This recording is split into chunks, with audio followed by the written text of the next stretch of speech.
Hi folks, Alex Klingelhoeffer here with Exencial Wealth Advisors. It's 7:45 here in the middle part of the country. Here's your morning jog around the economic headlines of the world. I'm going to start off here with LinkedIn. I'm on it, but maybe my data's everywhere on the internet.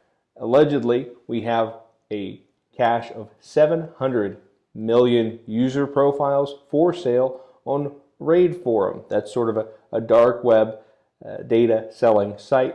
Privacy Sharks, which is an independent group, verified about 1 million of those data profiles provided by the anonymous seller. Microsoft is denying that event, but again, it's just a reminder to lock down your data the best you can, or just do what I do and assume everything is out there publicly anyway, or will be at some point, and just move forward and protect your financial data, all the stuff that's really important. Everything else is pretty much up for grabs in the 21st century.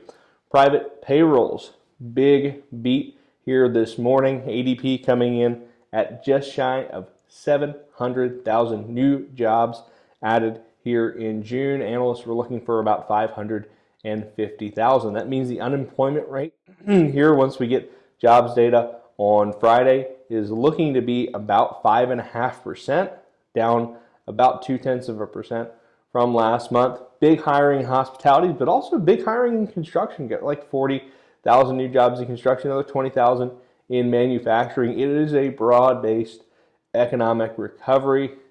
Now, look at the market. Is it pricing in a lot of this good data? Yeah, it's pricing in a lot of good data. We're getting a lot of great data. So as we continue to sort of climb that wall of worry throughout the summer, as we continue to get good economic data coming out, I expect the market to come back from summer break and say, look, we've had 2 months of really great numbers.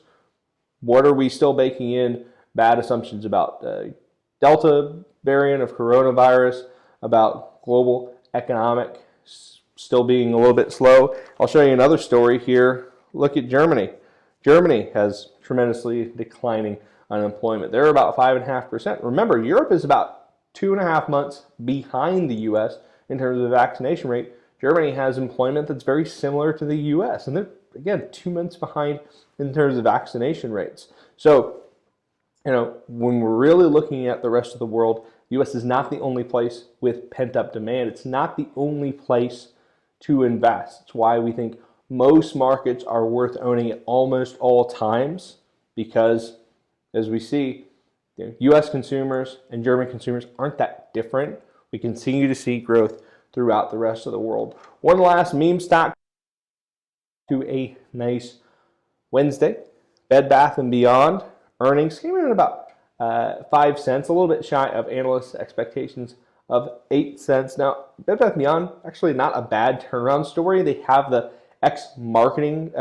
product merchandising officer that used to be at Target, right? Target, of course, a big booming success story. My wife probably spends too much time there. I'm in the parking lot just hanging out a lot of days during the weekend. So taking their merchandising offer, they're going to have a lot of private label brands, about 6 new brands in there that folks can only get at Bed Bath & Beyond, trying to reestablish that dominant position in retail. Of course, they have the square footage when it comes to real estate.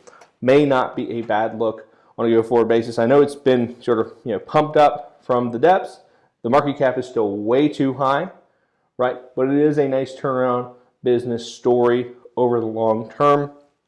Again, I would stay out of it as long as it's on sort of the meme stock area, right?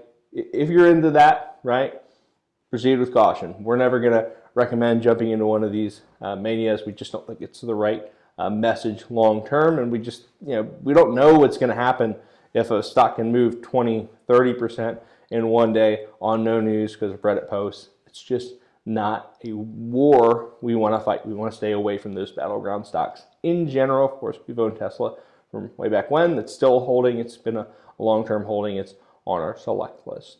If you want some additional information throughout the day, feel free to follow me on Twitter. As always, it's OKC CFA CFP. Until then, I'm out.